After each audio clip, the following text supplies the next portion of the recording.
So hari ni helmet Petronas Sprinter ni antara yang banyak kita post lah. 1, 2, 3, 4. Oh ini apa ni? Oh ni helmet yang 702 tu warna neon. Ni pun ada juga. Ni jaket dengan seluar dah packing. So helmet ni banyak gila kita jual. Sekarang stok memang makin kurang lah. Korang tengok ada kat beg kuning, tinggal size L dengan XL. XL, L. Tekan lah beg kuning guys. Helmet ni limited edition, siap ada nombor siri lagi.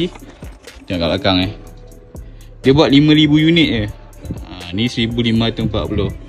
Belilah guys. Kalau lambat beli, sementara harga dia masih okey lagi ni, belilah guys. Kalau lambat sikit lagi, mungkin harga dia akan jadi macam harga RZ guys. Kita akan post pakai bubble wrap yang warna hitam ni.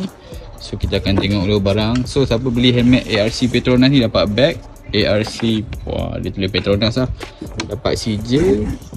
So lepas tu kita akan taggikan lah macam helmet ni kan. Tengok dia punya sizing 60 ni L. Kalau ngam baru kita packing. So untuk ARC yang baru ni dia ada shell baru 62. Ini 62 ni. So siapa kepala besar tu ambil 62. Dulu dia 60, sekarang dia 62. Ambil XL guys. Tekan beg kuning. Sekarang.